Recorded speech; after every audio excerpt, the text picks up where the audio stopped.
बहू ये क्या तमाशा है? पहले तू मिट्टी से खेलती रहती है और अब तूने अंडे के ट्रे के साथ खेलना शुरू कर दिया है। इस अंडे के ट्रे का तू क्या करेगी? माँ जी, मैं इस अंडे के ट्रे से घर बनाऊंगी। सलोनी अपनी झोपड़ी में ढेर सारा अंडे का ट्रे लेकर बैठी थी और अंडे के ट्रे में रस्सी बांधकर उससे कुछ बना रही थी। बहू, तुझे पता भी है तू क्या बोल रही है? अंडे के ट्रे का घर? मुझे तो लगता है कि हमें तुझे डॉक्टर को दिखाना ही चाहिए। हमारे साथ जो हुआ है शायद उसका बहुत गहरा सदमा पहुंचा है तुझे, इसलिए ऐसी बहकी बहकी बातें कर रही है। क्या सलोनी का मानसिक संतुलन सच में बिगड़ गया था? शांति के परिवार के साथ क्या हुआ था? सलोनी पागलपन में अंडे के ट्रे के साथ खेल रही थी या फिर वो सच में अंडे के ट्रे का घर बना रही थी? ये जानने के लिए हमें कहानी में पीछे जाना होगा। रामू, मेरा ब्रेकफास्ट तैयार हुआ या नहीं? मुझे जिम जाना है। समीर हाथों में टैब लेकर जल्दीबाजी में काम करते हुए अपने बड़े से बंगले के सीढ़ियों से नीचे उतर रहा था। समीर काफी गुड लुकिंग था। वो जिम के कपड़े पहने हुए था जिसमें उसकी फिजिक काफी अच्छी लग रही थी। समीर डाइनिंग टेबल पर आकर बैठता है और रामू से ब्रेकफास्ट लाकर देता है। समीर की माँ शांति सोफे पर बैठी थी। बेटा, तू रोज यही ब्रेकफास्ट करता है, तो ये सब खाकर बोर नहीं होता?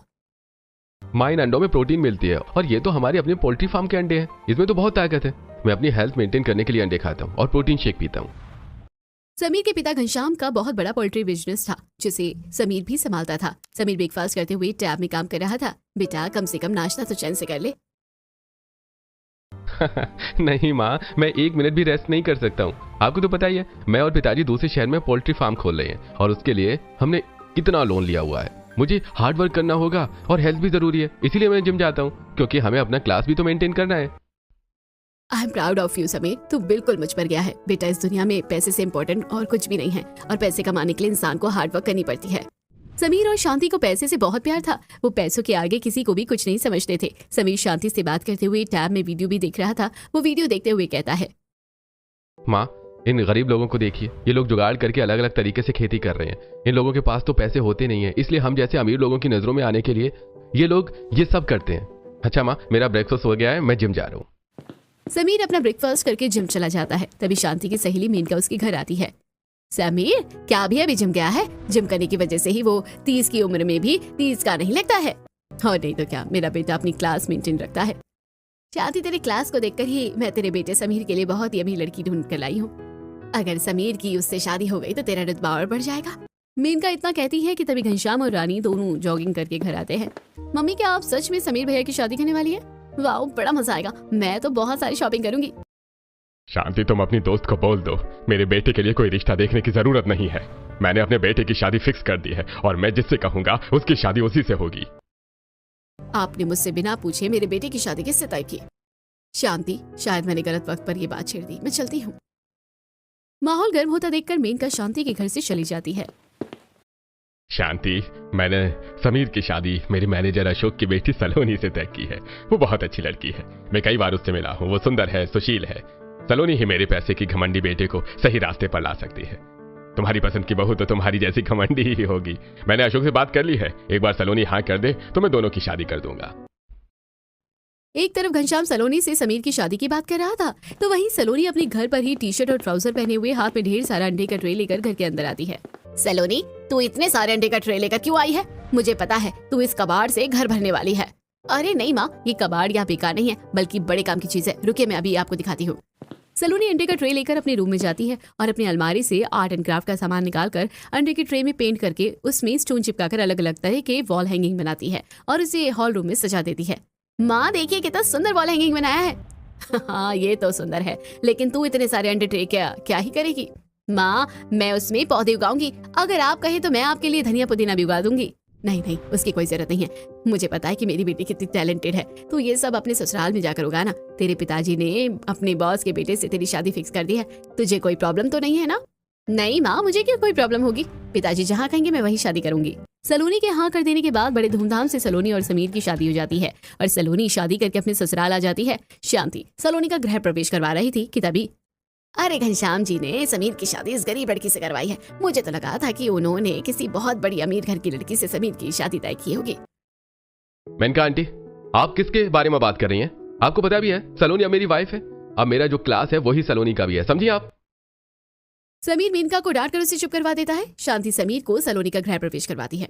शांति समीर और सलोनी का गृह प्रवेश करवाती है। अगले दिन सलोनी की पहली रसोई थी। वो पहली रसोई में फ्राइड राइस, पनीर, खीर, पूरी, आलू की सब्जी, बहुत कुछ बनाती है। सभी सलोनी के हाथ का खाना खाते हैं। अरे सलोनी, तुमने तो बहुत ही टेस्टी खाना बनाया है। इतना अच्छा खाना तो मैं बहुत टाइम बाद खा रहा हूँ। तुमने मुझे इतना अच्छा खाना खिलाया, बताओ तुम्हें क्या चाहिए? वो समीर जी, मुझे गार्डनिंग करने का बड़ा शौक है, क्या मैं तुम्हारी छत पर गार्डनिंग कर सकती हूँ?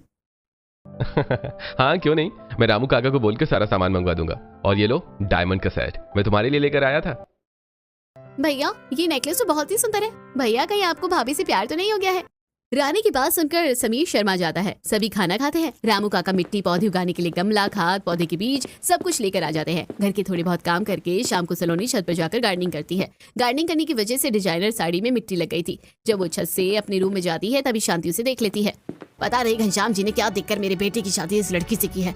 इसे तो क्लास के बारे में कुछ भी नहीं पता है। इतने बड़े पोल्ट्री फार्म बिजनेस की मार्केट होने के बाद भी ये मिट्टी में खेल रही है। शांति सलोनी को ताना मारती है, लेकिन सलोनी बिना कुछ कहे अपने कमरे में चली जाती है। सलोनी अपने ससुराल में ढलने की कोशिश कर रही थी, लेकिन शांति उसे आए दिन कुछ न कुछ सुनाती रहती थी। समीर को सलोनी का हाथ का खाना बड़ा अच्छा लगता था, इसलिए सलोनी रसोई में समीर के पसंद का फेवरेट वेज पुलाव, कस्टर्ड और सलाद बना रही थी। तभी समीर भाग भाग कर घर आता है। माँ जल्दी से टीवी ऑन कीजिए। शांति टीवी ऑन करती है तो न्यूज में बर्ड फ्लू के बारे में बात कर रहे थे, जो बहुत तेजी से फैल रही है। और ये फ्लू मुर्गियों को ही हो रही है। ये फ्लू मुर्गियों से इंसानों को ना हो जाए, इसलिए सरकार ने पोल्ट्री फार्म बंद कर दिया था। हे भगवान, अब हम लोग क्या करेंगे? शांति का घर में रो रो कर बुरा हाल हो गया था। वहीं घनश्याम अपने बड़े से पोल्ट्री फार्म में हाइजीन मेंटेन करवा रहा था, लेकिन तभी उसके पास भी कोर्ट का ऑर्डर आता है और उसका पोल्ट्री फार्म भी बंद कर दिया जाता है। घनश्याम और उसके परिवार पर मुसीबत टूट पड़ी थी। ये सब कुछ इतना जल्दी कैसे हो गया? अब हम लोग क्या करेंगे? पता नहीं सलोनी, अब तो ये बंगला भी हमारे हाथ से जाने वाला है। हमने जिनसे लोन लिया था वो कुछ देर में आते होंगे। कुछ देर में लिंदा उनके घर पहुंच जाते हैं और सुबह सुबह ही घनश्याम और उसके परिवार को घर से निकाल देते हैं। अब हम लोग कहाँ जाएंगे? हमारे पास तो रहने की कोई जगह भी नहीं है। मैं मेनका को कॉल करती हूँ, शायद वो मेरी मदद करे। शांति मेनका को कॉल करती है।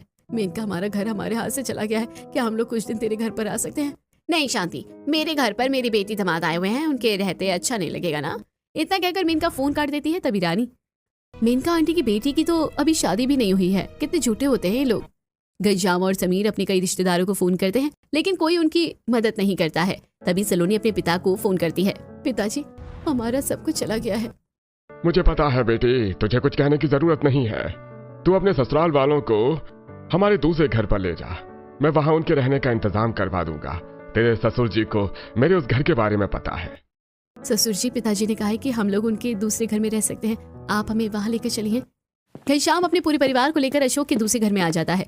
OMG, सलोनी बहू, तेरे पिताजी ने तो हमें रहने के लिए कितना बड़ा घर दे दिया है। ये झोपड़ी तो मेरे महल से भी बड़ी है। अब बस करो शांति, कम से कम हमारे पास एक घर तो है। अगर अशोक ने हमारी मदद नहीं की होती तो हम अभी रास्ते में होते। घनश्याम की बातें सुनकर शांति का मुंह बंद हो जाता है। शांति चुपचाप झोपड़ी के अंदर आती है। ये घर तो कितना गर्म है, इसमें तो टीन की छत है, हम लोग यहाँ कैसे रहेंगे? सुनिए जी, मुसीबत में ये सब नहीं देखा जाता, बस कुछ दिनों की बात है, हमें थोड़ा एडजस्ट करना होगा।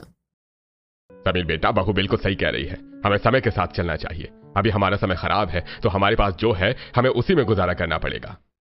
पता नहीं सलोनी की बच्ची ने मेरे पति को कौन सी घुट्टी पिलाई है, जो हमेशा उसकी तरफदारी करते रहते हैं। शांति ये सब सोच ही रही थी कि तभी घर वालों का ध्यान चूहे की तरफ जाता है। अशोक ने इन लोगों को बिना बताए घर में राशन और थोड़ी बहुत सब्जियों का इंतजाम कर दिया था। अरे ये राशन कहाँ से आया? किसने रखा इसे? अरे कौन रखेगा, जरूरी अशोक का ही काम होगा। इसे कहते हैं बड़प्पन, जो तुम कभी नहीं समझोगी। घनश्याम शांति को फिर से ताना मार देता है। शांति घनश्याम की बात सुनकर कुछ कहती, उससे पहले की रानी बात बदल देती है। पापा, मुझे बहुत जोरों की भूख लगी है, लेकिन चूल्हे पर खाना कैसे बनाऊं? रानी, तुम परेशान क्यों होती हो? मैं हूं ना, मैं तुम्हारे लिए कुछ खाने को बनाती हूँ। सलोनी अपनी साड़ी का पल्लू कमर में कोसती है और चूल्हा जलाकर खाना बनाना शुरू करती है। चूल्हा जलाने में सलोनी को भी दिक्कत हो रही थी। चूल्हे की ताप से सलोनी का सुंदर चेहरा लाल हो गया था। उसके माथे से पसीना टपक रहा था, लेकिन वो जैसे तैसे चूल्हा जलाती है और खिचड़ी बनाती है। सलोनी, तुम हमारे लिए इतनी गर्मी में खाना बना रही हो, तुमने भी तो कभी चूल्हे पर खाना नहीं बनाया होगा ना? नहीं कबीर जी, मैंने चूल्हे पर कभी खाना नहीं बनाया है, लेकिन जरूरत पड़ने पर इंसान को सब कुछ करना पड़ता है। इतना कहकर सलोनी फटाफट खिचड़ी बनाती है और सभी लोगों को खाने के लिए देती है। सभी खिचड़ी खाते हैं। खाना खाने के बाद शांति खटिया पर आराम करने लगती है। वहीं सलोनी और रानी मिलकर पूरे घर की डस्टिंग करती है। घर की साफ सफाई करते करते शाम हो जाती है। रानी, तुम्हारी मदद की वजह से घर सफाई का काम तो हो गया। चलो हम लोग बाहर बरामदे में बैठकर हवा खाते हैं। हाँ चलिए भाभी, वैसे भी ये टीन का घर कितना गर्म हो गया है। मम्मी पापा भैया आप लोग भी बाहर चलिए। रानी की बात मानकर पूरा परिवार बरामदे में आकर बैठ जाता है। घर के अंदर की गर्मी के मुकाबले बाहर थोड़ी ठंड थी और हवा भी चल रही थी। सभी गप मारते हुए शाम की ठंडी हवा का मजा ले रहे थे। तभी सलोनी की नजर घर के बाहर पड़े हुए अंडे की ट्रे में जाती है। पिताजी, यहाँ पर इतने सारे अंडे की ट्रे क्या कर रही है? बहू, ये अंडे की ट्रे है, हमारे पोल्ट्री फार्म की है। हमने इसे यहाँ रखा था ताकि बाद में हम इस फैक्ट्री वालों को वापस कर दें, लेकिन उससे पहले ही हमारी फार्म बंद हो गई। ये सब कहते हुए घनश्याम थोड़ा दुखी हो जाता है। घनश्याम को दुखी देखकर, अच्छा पिताजी आप लोग रात में क्या खाएंगे मुझे बता दीजिए। बहू तू जो भी बना देगी हम लोग वो खा लेंगे। पिताजी हमारा बिजनेस तो चला गया, लेकिन अब ऐसे हाथ पर हाथ रखे हम बैठ भी तो नहीं सकते हैं। मैं सोच रहा था कि कल जाकर कोई काम ढूंढूं। बेटा ये तो तूने बहुत अच्छा सोचा है। वैसे भी ये राशन कितने दिन चलेगा, घर चलाने के लिए कुछ तो करना पड़ेगा। सलोनी अपने परिवार के साथ काफी देर तक बरामदे में बैठती है। अंधेरा होने पर परिवार वाले घर के अंदर आ जाते हैं। सलोनी रात का खाना बनाती है और रात में सभी लोग खाना खाकर सो जाते हैं। अगली सुबह सलोनी पसीने में तरबतर होकर सबके लिए रोटी और सोयाबीन की सब्जी बनाती है। अरे वाह सलोनी, तुमने मेरे लिए सोयाबीन की सब्जी बनाई है। हाँ समीर जी, अंडा नहीं है तो क्या हुआ, मैं आपको प्रोटीन की कमी नहीं होने दूंगी। अरे यार तुम मेरा मजाक उड़ा रही हो। नहीं जी, मैं तो बस आपको हंसाने की थोड़ी कोशिश कर रही थी। इंसान को हर हालत में खुश रहना चाहिए। सलोनी की बात सुनकर समीर हंसने लगता है। समीर को खुलकर हंसता देखकर, बहू इतनी भी बुरी नहीं है। मैंने उसे कितना ताना मारा था, लेकिन बिजनेस बंद होने के बाद भी उसने कभी भी मुझे पैसों को लेकर ताना नहीं मारा और हमारे बुरे हालातों में खुश रखने की पूरी कोशिश कर रही है। शांति अपने सोच में डूबी हुई थी कि तभी समीर शांति के पास आता है। माँ मैं नौकरी ढूंढने के लिए जा रहा हूँ, मुझे आशीर्वाद दीजिए। समीर शांति का आशीर्वाद लेकर नौकरी ढूंढने के लिए चला जाता है। समीर कड़ी धूप में रास्ते में चल रहा था। वो कई दुकानों पर फैक्ट्री में काम ढूंढने के लिए जाता है, लेकिन उससे कहीं काम नहीं मिलता। फिर उसे एक पेन बनाने वाली फैक्ट्री में पेन पैक करने का काम मिल जाता है। समीर तुम्हें हर दिन 100 डिब्बे पेन भरने होंगे, उसके बदले में तुम्हें 300 रुपए मजदूरी दूंगा। ये तो बहुत कम है, इससे ज्यादा तो मैं रेस्टोरेंट में वेटर को हर दिन टिप दे देता था, लेकिन क्या करूं मजबूरी है, तो मुझे ये काम करना पड़ेगा। ये सोचकर समीर काम के लिए हाँ कर देता है। शाम को समीर जब घर आता है तो अपने साथ सब्जियां खरीद कर लाता है। सलोनी समीर के हाथ में इतनी सारी सब्जियां देखकर हैरान हो जाती है। ये सब क्या है जी, इतनी सारी सब्जियां कहाँ से आई? अरे सलोनी, मुझे एक पेन बनाने वाली फैक्ट्री में पेन भरने का काम मिल गया है। मुझे 300 रुपए मजदूरी मिलेगी। मैंने आज से ही काम करना शुरू कर दिया था, तो मुझे जो पैसे मिले उससे मैं सब्जी ले आया हूँ। बेटा बाकी के पैसे दे। माँ और पैसे कहाँ बचे हैं, सारे पैसे तो सब्जी खरीदने में खर्च हो गए। आजकल सब्जियां बड़ी महंगी हो गई हैं। कोई बात नहीं जी, अगली बार से आप मुझे पैसे दे दीजिएगा, मैं सब्जी लेकर आ जाऊंगी। चलिए आप मुंह हाथ धो लीजिए, मैं आपको चाय बनाकर देती हूँ। सलोनी चाय बनाकर अपने परिवार वालों को पीने के लिए देती है। चाय पीने के बाद समीर फोन में वीडियो देखने लगता है और सलोनी रात के खाने की तैयारी करने लगती है। ऐसे ही दिन गुजरते हैं। गुजरते दिनों के साथ सलोनी और उसके घर वाले झोपड़ी में रहना सीख गए थे। रानी, मैंने तो सोचा नहीं था कि घर वाले इतनी जल्दी इस घर में रहना सीख जाएंगे। भाभी, गरीबी और लाचारी इंसान से बहुत कुछ करवा देती है। रानी ने ट्यूशन पढ़ाना शुरू कर दिया था। एक दिन बहुत ज्यादा गर्मी थी। रानी बच्चों को ट्यूशन पढ़ाने जाने के लिए तैयार हो रही थी, तभी उसे चक्कर आता है और वो गिर जाती है। सलोनी जल्दी से रानी के पास जाती है और उसका सर गोद में ले लेती है। रानी उठो, तुम्हें क्या हो गया? अपनी आंखें खोलो। भगवान, मेरी बेटी को क्या हो गया है? कहीं उसे कुछ। माँ जी, रानी को कुछ नहीं हुआ है, बस वो बेहोश हो गई है। सलोनी रानी को शांति की गोद में सुलाकर जल्दी से मटके से पानी लेकर आती है और रानी के चेहरे पर छिड़कती है, जिससे रानी को थोड़ा थोड़ा होश आ जाता है। वो भाभी, गर्मी बहुत ज्यादा है ना, शायद इसलिए मेरा बीपी लो हो गया था और मुझे चक्कर आ गए थे। इतनी गर्मी में तो ये टीन तप रहा है और सारी गर्मी अंदर छोड़ा है। काश इस छत का हम लोग कुछ कर पाते। रानी, तुम ज्यादा मत बात करो, मैं पड़ोस वाली भवानी चाची से बर्फ मांग कर लाती हूँ। सलोनी जल्दी से भवानी के घर जाती है और उससे बर्फ मांग कर लाती है। जब सलोनी बर्फ लेकर आती है तभी उसकी नजर अंडे की ट्रे के सामने जाती है। अंडे का ट्रे तो गर्मी ऑब्जर्व कर लेता है। अगर मैं अंडे की ट्रे से घर बनाऊं तो घर वालों को गर्मी नहीं लगेगी। सलोनी ये सब सोचते हुए घर आती है और रानी के सिर पर बर्फ रखती है। बर्फ रखने से रानी को काफी आराम मिलता है और वो ठीक हो जाती है। शांति राशन की दुकान से चना खरीदने के लिए बाहर चली जाती है। शांति के जाने के बाद, रानी मेरे पास एक आइडिया है। अगर हम अंडे की ट्रे से घर बनाए तो हमारा घर ठंडा रहेगा, क्योंकि अंडे का ट्रे गर्मी को ऑब्जर्व कर लेता है। आपका आइडिया तो बहुत अच्छा है भाभी। आज मुझे ट्यूशन पढ़ाने के लिए भी नहीं जाना है, तो हम लोग एक काम करते हैं, आज ही अंडे की ट्रे लाकर घर बनाते हैं। चलो फिर काम करते हैं। सलोनी और रानी दोनों घर के बाहर जाकर ढेर सारा अंडे का ट्रे उठाकर ले आती है। सलोनी अंडे की ट्रे को रस्सी से बांधती है। सलोनी अंडे की ट्रे में रस्सी बांधने का काम कर रही थी कि तभी शांति चना लेकर घर आ जाती है। सलोनी को अंडे की ट्रे के साथ देखकर शांति दाना पानी लेकर उस पर चढ़ जाती है। बहू, ये क्या तमाशा है? पहले तू मिट्टी से खेलती रहती है और अब तूने अंडे के ट्रे के साथ खेलना शुरू कर दिया। इस अंडे की ट्रे का तू क्या करेगी? सलोनी शांति को अंडे की ट्रे का घर बनाने के बारे में बताती है, लेकिन शांति उल्टा सलोनी को ही पागल समझने लगती है। माँ, आपको पता भी है आप भाभी के बारे में क्या बोल रही हैं? भाभी और मैं अंडे की ट्रे से घर बनाएंगे ताकि हमें गर्मी कम लगे। अगर आप हमारा साथ नहीं दे सकते तो चुप रहिए। हाँ हाँ, जो करना है करो, वैसे भी इस घर में मेरी सुनता ही कौन है। सलोनी और रानी दोनों शांति की बात पर ज्यादा ध्यान नहीं देती हैं और अंडे की ट्रे को एक साथ बांधकर घर के बाहर ले जाती है। उनकी जमीन पर अंडे की ट्रे के साथ बहुत सारी लकड़ियां भी पड़ी थी। रानी, हम लोग अंडे की ट्रैक को छत पर ऐसे नहीं रख सकते, हमें इसका कोई जुगाड़ करना होगा। तुम कमला चाची से सीढ़ी मांग कर लाओ, तब तक मैं लकड़ी उठा कर लाती हूँ। रानी कमला के घर से सीढ़ी मांग कर लाती है। रानी सीढ़ी पर चढ़कर टीन की छत हटाती है और उसकी जगह लकड़ी लगाकर उस पर अंडे का ट्रे लगाती है। साथ ही रानी और सलोनी मिलकर घर की बाहरी दीवारों पर भी अंडे के ट्रे को बांधकर दीवारों पर फिर एक ठोक कर उसे रस्सी के सहारे बांध देती है। अरे वाह भाभी, देखिए हमारी मेहनत की वजह से हमारे अंडे के ट्रे का घर बन गया है और ये सब आपकी वजह से हो पाया है। भाभी अब तो घर में मुझे बिल्कुल भी गर्मी नहीं लग रही है। रानी और सलोनी को अंडे के ट्रे का घर बनाते बनाते शाम हो गई थी। समीर घर आता है और अंडे के ट्रे का घर देखकर हैरान हो जाता है। सलोनी, ये अंडे की ट्रे का घर किसने बनाया? और किसने भैया, ये तो मेरी टैलेंटेड भाभी का कमाल है। गर्मी की वजह से उन्होंने ये जुगाड़ लगाया है। अरे वाह, मेरी पत्नी इतनी टैलेंटेड है, मुझे पता ही नहीं था। हाँ हाँ, तेरी बीवी बहुत टैलेंटेड है, पर मुझे भूख लगी है। एक काम कर, तू चाउमीन बना दे सबके लिए। अच्छा ठीक है माँ जी।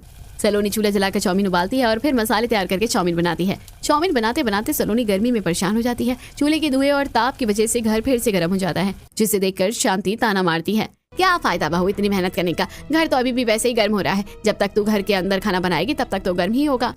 वाह मम्मी, आपने क्या आइडिया दिया है। भाभी, जैसे हमने अंडे के ट्रे का घर बनाया है वैसे ही हम लोग घर के बाहर जो खाली जगह है वहाँ अंडे के ट्रे की रसोई भी तो बना सकते हैं। इसमें हमें गर्मी कम लगेगी। रानी, तुम्हारा आइडिया तो बहुत अच्छा है। कल हम लोग अंडे की ट्रे वाली रसोई भी बनाएंगे, ठीक है? हाँ भाभी, मुझे तो अभी भूख लगी है, जल्दी से चाउमीन दीजिए ना। रानी सभी को प्लेट में भरकर चाउमीन खाने के लिए देती है। सभी ने ज्यादा चाउमीन खा लिया था, इसलिए वो रात का खाना खाए बिना सो जाते हैं। अगले दिन समीर सुबह सुबह उठकर काम पर चला जाता है। समीर के जाने के बाद सलोनी की नींद खुलती है और वो रानी को उठाती है। रानी उठो, हमें अंडे की ट्रे की रसोई बनानी है। अभी सूरज सर पर नहीं चढ़ा है, अगर हम लोग अभी काम शुरू करेंगे तो काम जल्दी हो जाएगा। हाँ हाँ भाभी, मैं उठ गई हूँ, चलिए हम लोग रसोई बनाते हैं। रानी और सलोनी दोनों घर के बाहर आती है। रानी अंडे का ट्रे लेकर उसे रस्सी की मदद से एक साथ बांधती है और वहीं सलोनी थोड़ा सा गड्ढा खोदकर पतली पतली लकड़ियों को गाड़कर रसोई का ढांचा तैयार करती है और उसके बीच में बड़े बड़े लकड़ी का पटरा लगा देती है। भाभी, आप ये पटरा क्यों नहीं लगा रही हैं? रानी, जब मैं अपनी रसोई बना रही हूँ तो बर्तन रखने के लिए जगह भी तो बनाऊंगी ना। सलोनी रसोई का ढांचा तैयार करके फिर उसमें अंडे का ट्रे लगा देती है। सलोनी 3 तरफ से ढकी हुई ओपन रसोई बनाती है और उसमें एक खिड़की भी बनाती है। अरे वाह भाभी, आपने तो बहुत ही सुंदर रसोई बनाया है। अब तो आपको खाना बनाने में बहुत ज्यादा गर्मी नहीं लगेगी। रानी, गर्मी से बचने के लिए तो मैंने ऐसी रसोई बनाई है। चलो अब रसोई का सारा सामान यहाँ शिफ्ट कर देते हैं, मुझे खाना भी बनाना है वरना सासू माँ गुस्सा करेगी। रानी और सलोनी मिलकर घर के अंदर का सारा रसोई का सामान अंडे की ट्रे वाली रसोई में लाकर रख देते हैं। रानी घर में झाड़ू लगाने के लिए चली जाती है और सलोनी अपनी नई रसोई में खाना बनाने लगती है। अरे वाह, आज तो खाना बनाने में ज्यादा गर्मी भी नहीं लग रही है और अंडे की ट्रे वाली रसोई होने की वजह से गर्मी तो अंदर आ ही नहीं रही है। सलोनी अंडे की ट्रे वाली रसोई में फटाफट से अपना सारा खाना बना लेती है। वहाँ रसोई होने की वजह से घर भी ठंडा था। सभी जब खाना खाने के लिए बैठते हैं तब बहू, तूने बहुत अच्छा काम किया जो अपनी रसोई बाहर बना ली। तेरे एक इस आइडिया ने घर को कितना ठंडा कर दिया है। अब खाना खाने में भी ठीक लग रहा है, वरना तो पहले खाना गले से नीचे उतरता ही नहीं था। सलोनी, पिताजी बिल्कुल सही कह रहे हैं। सलोनी के ससुराल वाले उसके काम से बहुत खुश थे। ऐसे ही दिन गुजरते हैं। एक दिन सलोनी सब्जी लेने बाजार जाती है। सब्जियां तो खत्म हो गई है, मैं काम करूंगी, थोड़ी थोड़ी सब्जी ले लूंगी, कुछ दिन तो चलेगी। सलोनी सब्जी वाले के पास जाती है। भैया, ये बैंगन और टमाटर कैसे दिए? बहन जी, बैंगन तो 50 रुपए किलो है और टमाटर 60 रुपए किलो है। भैया, आप सब्जियों का कैसे दाम लगा रहे हैं? मैं पहली बार सब्जी थोड़ी ना खरीद रही हूँ। अरे बहन जी, बाजार में तो सब्जियों का यही दाम है। अगर आपको मेरी सबसे महंगी लग रही है सब्जी तो कहीं और से खरीद लीजिए। सब्जी वाले की बात सुनकर सलोनी दूसरी दुकान पर चली जाती है, लेकिन हर जगह सब्जी के दाम ज्यादा थे, इसलिए वो थोड़ी बहुत सब्जी खरीद कर घर की तरफ चल देती है। रास्ते में चलते हुए सलोनी सब्जियों के बारे में ही सोच रही थी। समीर जी की पूरी कमाई तो सब्जी खरीदने में ही खर्च हो जाती है। कितना अच्छा होता कि हमें इतनी महंगी सब्जी खरीदनी नहीं पड़ती। सलोनी ये सब सोचते सोचते घर आ ही रही थी कि तभी उसकी नजर बंसीलाल के खेत में जाती है। बंसीलाल अपने खेत में से सब्जी तोड़ रहा था। बंसीलाल चाचा, आप खेत से सब्जी क्यों तोड़ रहे हैं? बेटी, मेरी पत्नी ने फरमाइश की है कि वो आज पत्ता गोभी की सब्जी बनाए, इसीलिए उसके लिए पत्ता गोभी लेकर जा रहा हूँ। ये लो, ये पत्ता गोभी तुम रखो। बंसीलाल सलोनी को भी एक पत्ता गोभी दे देता है। सलोनी पत्ता गोभी लेकर घर आ जाती है और अपने अंडे के ट्रे वाली रसोई में जाकर खाना बनाने लगती है। कितना अच्छा होता अगर मेरे पास भी खेत होता तो मुझे भी बाजार से इतनी महंगी सब्जी नहीं खरीदनी पड़ती। मैं अपने खेत से भी सब्जी तोड़कर खाना बना लेती। पर ये जमीन तो बिल्कुल उपजाऊ नहीं है, इसमें तो एक सब्जी भी नहीं उगेगी। ये सब सोचकर सलोनी उदास हो जाती है। जब वो मसाला लेने के लिए तख्ते में हाथ बढ़ाती है तो उसका ध्यान अंडे के ट्रे पर जाता है और उसके दिमाग में रॉकेट से तेज एक आइडिया आता है। अरे हाँ, मेरे पास जमीन नहीं है तो क्या हुआ, मेरे पास अंडे का ट्रे तो है। मैं अंडे की ट्रे में सब्जी उगाऊंगी जैसे मैंने अपने मायके में किया था। सलोनी ये आइडिया सोचकर इतनी खुश थी जैसे उसे अलादीन का चिराग मिल गया हो। वो खुशी खुशी खाना बनाती है और अपने परिवार वालों को खिलाती है। खाना खाने के बाद जब सब अपने अपने काम में लग जाते हैं और सलोनी घर के थोड़े काम निपटाने के बाद बंसीलाल के खेत में चली जाती है। बंसीलाल चाचा, मुझे आपकी मदद चाहिए। बोलना बेटी, मैं तेरी क्या मदद कर सकता हूँ? चाचा, मुझे थोड़ी सी मिट्टी चाहिए और अगर आपके पास सब्जियों के बीज हैं तो क्या आप मुझे वो दे सकते हैं? मैं भी सब्जी उगाना चाहती हूँ। अरे हाँ हाँ बेटी, क्यों नहीं। तुझे जितनी मिट्टी चाहिए तू ले जा। और ये ले सब्जियों के बीज, सब अच्छी क्वालिटी के हैं, जल्दी उगेंगे। तू इतना सोच क्यों रही थी, तू तो मेरी बेटी जैसी है। बंसीलाल सलोनी को बोरी भरकर मिट्टी और बीज दे देता है। सलोनी बीज और मिट्टी लेकर घर आ जाती है। सलोनी को मिट्टी के साथ देखकर शांति का मुंह बन जाता है। बहू, तो ये मिट्टी लेकर क्यों आई है? अब इसका क्या करेगी तू? माँ जी, मैं अंडे की ट्रे में ही खेती करूंगी। बहू, अंडे की ट्रे में खेती नहीं होती है, क्या तुझे इतना भी नहीं पता? माँ जी, ऐसा जरूर होगा, आप देखिएगा। इतना कहकर सलोनी अपने रसोई के सामने अंडे की ट्रे को डबल डबल करके रखती है और भवानी के घर जाकर उसके तबेले से गोबर लेकर आती है। वो मिट्टी और गोबर को मिलाकर सारे अंडे के ट्रे में डाल देती है और फिर वो उसमें बीज बोकर पानी डाल देती है। सलोनी पौधे उगाने में लगी हुई थी, तभी समीर काम से घर आता है। अरे सलोनी, तुम तो बहुत खूबसूरत लग रही हो मिट्टी में। ये तुम अब क्या कर रही हो? आप मेरा मजाक उड़ा रहे हैं? मैं आपके पैसे बचाने के लिए ये सब कर रही हूँ। मैं सब्जियां उगा रही हूँ। अगर मेरी सब्जी उग जाएगी तो हमें बाजार से सब्जी नहीं खरीदनी पड़ेगी। सलोनी, तुम मेरे बारे में कितना सोचती हो। I love you wifey. इतना कहकर समीर सलोनी को गोद में उठा लेता है। तभी पीछे से घनश्याम खांसते हुए आता है। घनश्याम को देखकर सलोनी शर्मा जाती है। क्या कर रहे हैं जी, मुझे नीचे उतारिए जी। समीर सलोनी को नीचे उतारता है और दोनों घनश्याम के पीछे पीछे घर के अंदर जाते हैं। घनश्याम अपने साथ मिठाई लेकर आया था, वो सबको मिठाई खिलाता है। जानते हो, मुझे कपड़े की दुकान में काम मिल गया है। अब हमारे हालात जल्दी सुधरेंगे। क्या जी, आप इस उम्र में भी इतनी मेहनत कीजिएगा? शांति, सलोनी बहू ने मुझे सिखाया है कि इंसान को हालात देखकर काम करना चाहिए। बस कुछ दिनों की बात है, मुझे लगता है हमारे दिन जल्दी फिर जाएंगे। घनश्याम की बात सुनकर सभी खुश हो जाते हैं। सलोनी सबको खाना खिलाती है और सभी सो जाते हैं। सलोनी अपने अंडे की ट्रे में उगाई हुई सब्जियों का बहुत ध्यान रखती है। वो उसमें टाइम टू टाइम पानी और रसोई से निकलने वाली सब्जियों के छिलके खाद के तौर पर डालती है। ऐसे ही दिन गुजरते हैं। गुजरते दिनों के साथ सलोनी के अंडे के ट्रे में छोटे छोटे पौधे अंकुरित होते हैं, जिसे देखकर रानी एक सुबह बहुत खुश होती है। भाभी देखिए, आपके अनोखे अंडे के ट्रे वाले खेत में पौधे आ गए हैं। हाँ रानी, जल्दी इसमें सब्जी भी आ जाएगी। रानी और सलोनी खेत के सामने खड़ी होकर बात ही कर रही थी कि तभी उनकी नजर एक मुर्गी के चूजे बेचने वाले आदमी पर जाती है। रानी, क्यों ना हम मुर्गी पालना शुरू करें? हो सकता है मुर्गी से बाद में हमें अंडे भी मिले। भाभी, ये तो बहुत ही अच्छा आइडिया है आपका। वैसे भी मैंने सुना है कि बर्ड फ्लू खत्म हो चुकी है, तो मुर्गी खरीदना सेफ है। सलोनी मुर्गी के चूजे बेचने वाले आदमी से चूजे खरीद लेती है। वो अंडे के ट्रे से घर बनाकर मुर्गी के चूजों को उसमें रखती है और उन्हें खाना भी और मुर्गियों का अच्छे से ध्यान रखती है, जिससे सलोनी के खेत में टमाटर, बैंगन, धनिया पत्ता, पत्ता गोभी, कद्दू, कोहड़ा, मिर्च सब कुछ उग जाते हैं, जिसे देखकर शांति बहुत हैरान होती है। बहू, तूने तो सच में अंडे की ट्रे में खेती कर ली। तू मुझे सच सच बता दे, ये तूने कैसे किया? तुझे खेती के बारे में इतना सब कुछ कैसे पता है? माँ जी, मैं एग्रीकल्चर साइंटिस्ट हूँ, मैंने एग्रीकल्चर के ऊपर PhD की है। बहू, तूने ये बात तो मुझे पहले क्यों नहीं बताई? माँ जी, जिस दिन से मैं शादी करके आई थी उस दिन से मैं आपको पसंद नहीं हूँ। आपने अपने पैसों के आगे मुझे कभी नहीं देखा। बहू, मुझे माफ कर देना, मैं पैसों के घमंड में अंधी हो गई थी, इसलिए पैसों के आगे तेरा हुनर कभी नहीं देख पाई थी। माँ जी, आप माफ़ी मत मांगिए, जो हुआ सो हुआ। आपको भूख लगी है ना, तो मैं खाना बना कर लाती हूँ। मुझे पता है आपको थोड़ी थोड़ी देर में खाना खाने की आदत है। इतना कहकर सलोनी रसोई में जाती है और अपने खेत से बैंगन, टमाटर और कद्दू तोड़ कर लाती है और उससे कद्दू की सब्जी, बैंगन का भरता और टमाटर की चटनी बनाती है। साथ में वो समीर के लिए अंडे बॉईल करती है। सभी घर वाले जब खाना खाते हैं तब, सलोनी, ये अंडे कहाँ से आए और इतनी वैरायटी की सब्जियाँ? क्या ये तुम्हारी खेत की सब्जी हैं? और नहीं तो क्या भैया, ये अंडे तो हमारी मुर्गी ने दिए हैं और सब्जी भाभी के खेत से आई है। अरे बहू, अब तो ना सब्जी लानी पड़ेगी और ना ही अंडे खरीदने पड़ेंगे। तूने तो कितने पैसे बचा लिए। घनश्याम की बात सुनकर सब हंसने लगते हैं। ऐसे ही दिन गुजरते हैं। सलोनी अपने खेत से सब्जी तोड़कर अपने परिवार वालों को अलग अलग तरह के खाने खिलाती थी। सारी चीजें घर में मौजूद होने की वजह से घनश्याम और समीर के पैसे ज्यादा खर्च नहीं हो रहे थे। वो अपने पैसे सेव करते हैं। एक दिन समीर खुशी खुशी घर आता है। क्या बात है जी, आप बड़े खुश लग रहे हैं। हाँ सलोनी, खुशी की ही बात है। तुम्हारी वजह से हमने काफी पैसे सेव कर लिए हैं और मैंने पुराने इन्वेस्टर से बात की है। वो हमारे पोल्ट्री फार्म में पैसे इन्वेस्ट करने के लिए तैयार हैं। हम लोग अपना पोल्ट्री फार्म फिर से खोलेंगे। बेटा, तू सच कह रहा है? हाँ माँ, जल्दी हम लोग अपना पोल्ट्री फार्म खोलेंगे। समीर कुछ इन्वेस्टर की मदद से फिर से पोल्ट्री फार्म खोलता है। शुरू में तो वो आसपास की दुकानों में अंडे सप्लाई करता है, लेकिन धीरे धीरे उसका बिजनेस बढ़ने लगता है। घनश्याम की गाइडेंस से समीर 1 से 2, 2 से 3 अपनी पोल्ट्री फार्म की संख्या बढ़ाते जाता है। कुछ महीनों में ही वो अपना बिजनेस फिर से सेटल कर लेते हैं और अपना पुराना घर खरीद लेते हैं। शांति जब पुराने घर में जाती है तो वो बहुत खुश हो जाती है। सलोनी बहू, तेरी वजह से ही हम ये दिन देख रहे हैं। अगर तूने अपनी समझदारी से बुरे हालातों में हमें नहीं संभाला होता तो हम लोग कभी वापस यहाँ नहीं आ पाते।